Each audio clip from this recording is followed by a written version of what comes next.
প্রিয় শিক্ষার্থী, রাজবাড়ী সরকারি কলেজ আয়োজিত ভূগোল ক্লাসে তোমাদের স্বাগত।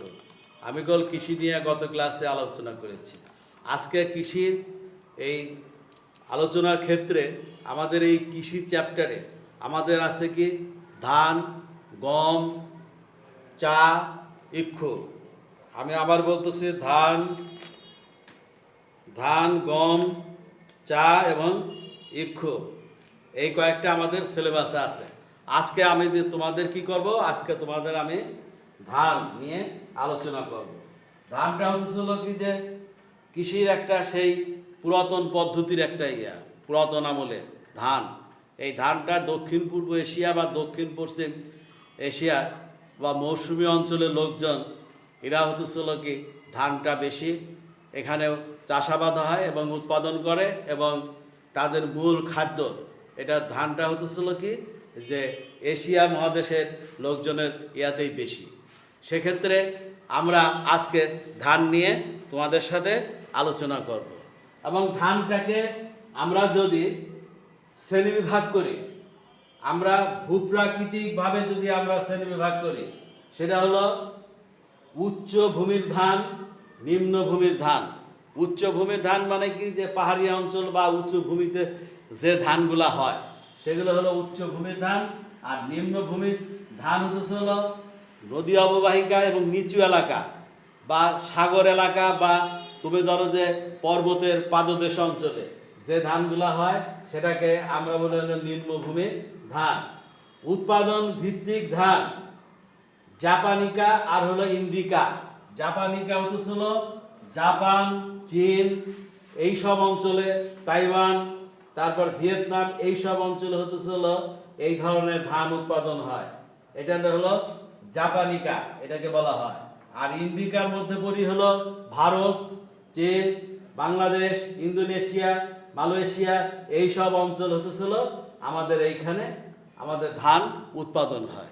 তারপরে হতেছিল কি যে মৌসুমী অঞ্চলে, যেটা বাংলাদেশ আছে, পাকিস্তান আছে, ভারত আছে, মৌসুমী অঞ্চলে চীন এই সব অঞ্চলে হতেছিল ধান উৎপাদন হয় হলো আউশ, আমন এবং বোরো ধান। এটা হতেছিল কি ঋতু ভিত্তিক এই ধান উৎপাদন হয়। তাহলে ধানের শ্রেণীটাকে আমরা তিনটে ভাগে ভাগ করলাম। এখন ধানের যে উৎপত্তি স্থল বা ধান কোথায় থেকে কিভাবে এটা আসছে সে সম্পর্কে বিজ্ঞানীরা সঠিক সিদ্ধান্ত তারা দিতে পারে নাই। তবুও তারা একটা সিদ্ধান্ত আসছে যে এই ধানটা দক্ষিণ পূর্ব এশিয়া এই অঞ্চলে ধানের উৎপত্তি স্থল। যেহেতু এই অঞ্চলেই এই ধানের ব্যবহারটা বা চাউলের ব্যবহারটা বেশি হয়। এর ছাড়া বলছে যে এশিয়ার মাইনর এবং ভূমধ্যসাগরীয় অঞ্চলেও কথাও বলা হয়েছে। বিভিন্নভাবে আলাপ আলোচনা করে দেখা গেছে যে ধানটা আমাদের দক্ষিণ পূর্ব এশিয়া অঞ্চলেই প্রথম এর হতেছিল উৎপত্তি স্থল বা এখানেই ধানের ব্যবহারটা প্রথমে শুরু হয়েছে। তাহলে এখন আমরা এই ধানটাকে আমরা আলোচনা করতে গেলে তাহলে আমরা তিনটে শ্রেণীতে আমরা ভাগ করে নিলাম। ভূপ্রকৃতি, তারপরে হতেছিল ভূপ্রাকৃতিকভাবে উৎপাদন ভিত্তিক আর ঋতু ভিত্তিক।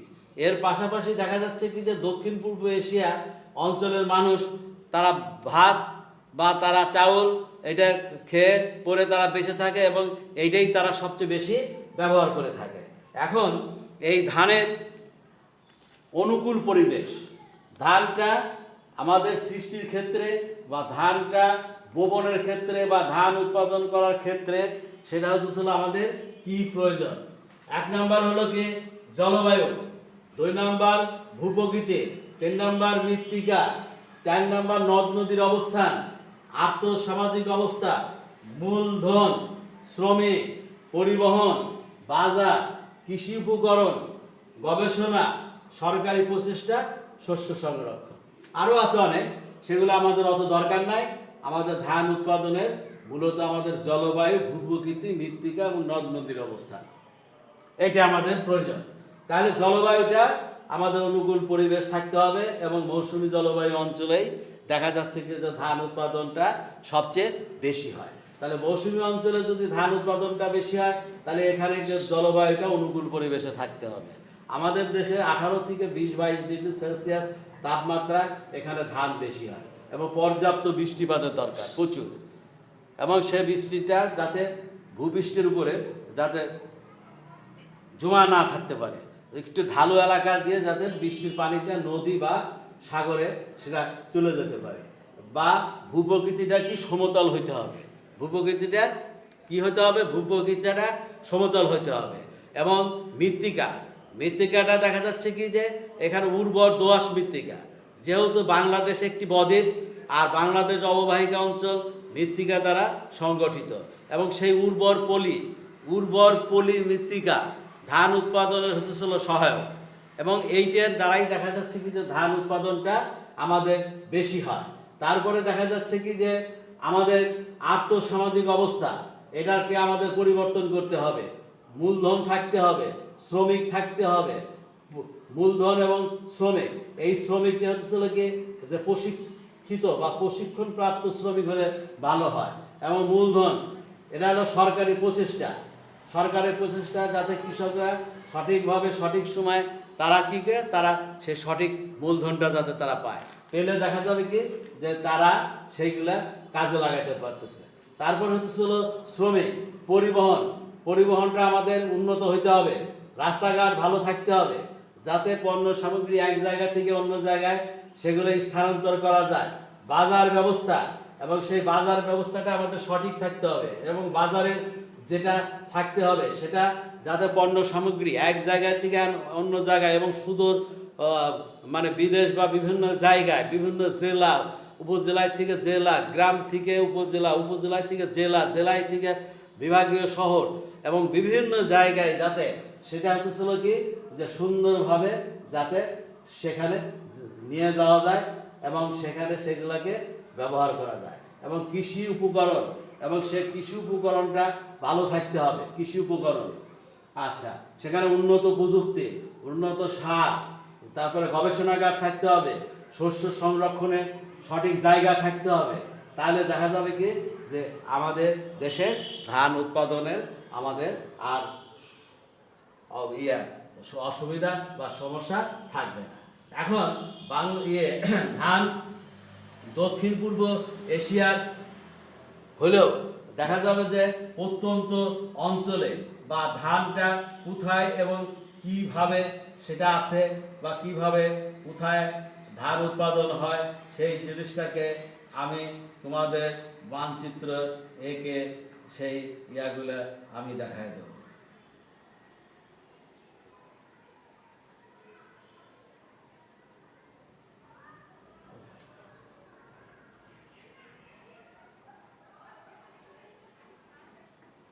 আমার ভুল হচ্ছে, এটা বাংলাদেশ না, পৃথিবীর মানচিত্র হতে হবে।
তাহলে দেখো বিশ্বের মানচিত্র আমরা আঁকছি, এই বিশ্বের মানচিত্রে দেখা যাচ্ছে কি যে ধান হলো কি আমাদের এই দক্ষিণ পূর্ব এশিয়া অঞ্চলের এই ধান, এইসব অঞ্চলে আমাদের ধান উৎপাদনটা বেশি হয়।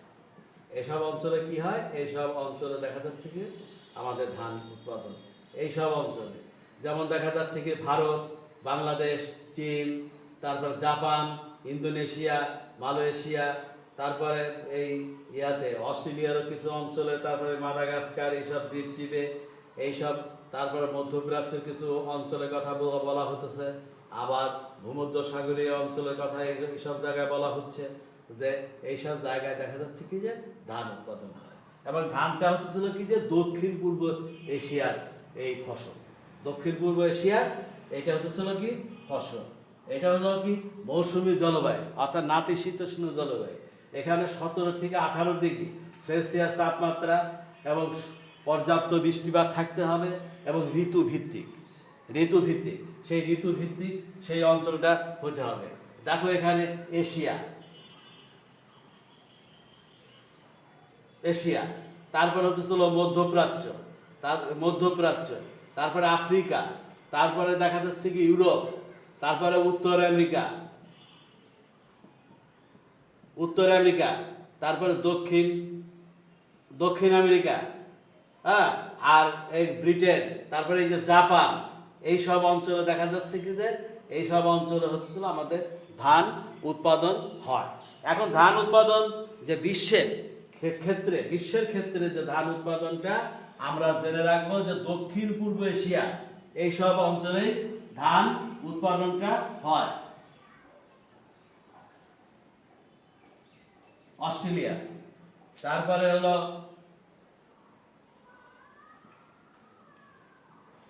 আফ্রিকা,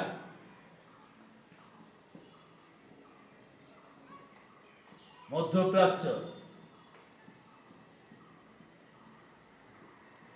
ইউরোপ, আর উত্তর আমেরিকা, দক্ষিণ আমেরিকা, এটা নিরক্ষীয় জলবায়ু অঞ্চল। এগুলো তোমাদেরকে জানতে হবে। তাহলে ধানটা কি?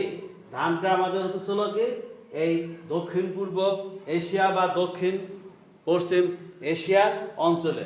এখন আমরা যদি এই ধানটাকে আমরা বিশ্ব মানচিত্রে আমাদের দেখানো লাগে এবং সেটা যদি আমাদের বিশ্ব একটা মানচিত্র এঁকে দিয়ে আমাদেরকে দেখায় দিয়ে বললো সৃজনশীল প্রশ্নে তুমি সেটাকে দেখাইতে পারলে না, তুমি চীন কোথায় জানো না, তুমি বিশ্বের মানচিত্র চেনো না, বাংলাদেশের মানচিত্র চেনো না। আমি মানচিত্রটা তোমাদের প্রথম ক্লাসে আমি বিশ্ব মানচিত্র এবং বাংলাদেশের মানচিত্র নিয়ে আমি আলোচনা করছি। দেখো সেই মানচিত্রটা এখন আমাদেরকে কাজে লাগতেছে, আমাদের প্রশ্নে থাকবে মানচিত্র আঁকা বা মানচিত্র দিয়ে। তাহলে সেইখানে আমাদের দেখা যাচ্ছে কি যে এই বিশ্ব মানচিত্রে আঁকা থাকলে সেই বিশ্ব মানচিত্রে দেখা যাচ্ছে কি যে এশিয়া মহাদেশ এই সব অঞ্চলে দেখা যাবে কি আমাদের সঠিক এবং সুন্দরভাবে আমরা সেই জিনিসটাকে উপস্থাপন করতে পারবো। যেমন ধান, বিশ্বের ধান হলো চীন 20.82, ভারত 15.72, ইন্দোনেশিয়া 7.8, বাংলাদেশ হলো 5.49, ভিয়েতনাম হলো 4.49। এইটা আমরা কোথায় পাইছি? FAO স্ট্যাটিক্যাল ইয়ার 20-10-2014 এইখানে আমরা হলো এই ডাটাটা কালেকশন করছি। তাহলে চীনটা কি? চীন, ভারত, ইন্দোনেশিয়া, বাংলাদেশ, ভিয়েতনাম সবই দেখা যাচ্ছে কি যে দক্ষিণ পূর্ব বা দক্ষিণ পশ্চিম এশিয়ার দেশ। এই জন্য ধানটা আমাদের হলো দক্ষিণ পূর্ব এশিয়ার ফসল এবং খাদ্য দ্রব্য। এই কারণে তোমরা এই ডাটাটা দেখবা আর বিশ্ব মানচিত্র দেখবা ধান কোথায় কোথায় জন্মে এবং ধানের মানে যে অবস্থাটা সেটাকে আমাদেরকে দেখতে হবে এবং বুঝতে এবং জানতে হবে। আচ্ছা প্রিয় শিক্ষার্থী, এখন দেখা যাচ্ছে কি যে এই ধানের গুরুত্বটা 2-4 কথায় বলি। ধানের গুরুত্বটা শুধু এশিয়া মহাদেশে বেশি, এটা হতেছিল কার্বোহাইড্রেটের পরিমাণটা বেশি এবং শরীরের ক্ষতি করে এবং যেটা মানুষের কার্যক্রম ক্ষমতা বা শক্তি সামর্থ্য বা যে ইয়াটাই হোক সেটাকে এটাকে অনেক দুর্বল করে ফেলে। এই কারণে হতেছিল দক্ষিণ পূর্ব এশিয়ার লোকজন অন্য অন্য মহাদেশের লোকজন আছে তারা অনেক দুর্বল, অনেক মানে কি বলে অলস। এই কারণে এই দক্ষিণ পূর্ব এশিয়ার এই অঞ্চলে ধানের ব্যবহারটা বেশি হয় এবং ভাত আমাদের দেশের লোকজনই সবচেয়ে বেশি খেয়ে করে থাকে। এবং সবচেয়ে গুরুত্বপূর্ণ খাদ্যশস্য সেটা হতেছিল গম। তা ধানটা হতেছিল কি দক্ষিণ পূর্ব এশিয়ার লোকজন, এবং এরা সেই আদিম যুগের সেই খাদ্যশস্য, সেটাই হতেছিল আমাদের এই ধানটা। এবং ধানের গুরুত্বটা তেমন নাই, এবং আমাদের ধানের খড় বা যেগুলা আছে সেগুলো দিয়ে কোনো কিছু অর্থনৈতিকভাবে আমাদের সামান্য সুযোগ সুবিধা সেগুলো সৃষ্টি করে, সেইগুলা করে, এবং ধানটা সেটা আমাদের মানে ব্যবহারের ক্ষেত্রে আমরা সেগুলোকে ব্যবহার করে থাকি। তাহলে এখন দেখা যাচ্ছে কি যে ধানটা যদি আমরা আসে বা আমাদের আলোচনা করতে হয়, প্রথমে হচ্ছিল কি যে ধান উৎপাদন, ধানের শ্রেণীবিভাগ, ধান উৎপাদনের অনুকূল পরিবেশ, প্রাথমিক অবস্থা, প্রাকৃতিক অবস্থা, জলবায়ু, ভূপ্রকৃতি, মৃত্তিকা এবং নদ নদীর অবস্থা এটার উপর নির্ভর করে, আর্থসামাজিক অবস্থা, মূলধন, শ্রমিক, পরিবহন, বাজার, কৃষি উপকরণ, তারপর গবেষণা, সরকারি প্রচেষ্টা, শস্য সংরক্ষণ, এগুলোর দিকে তোমরা খেয়াল রাখবে।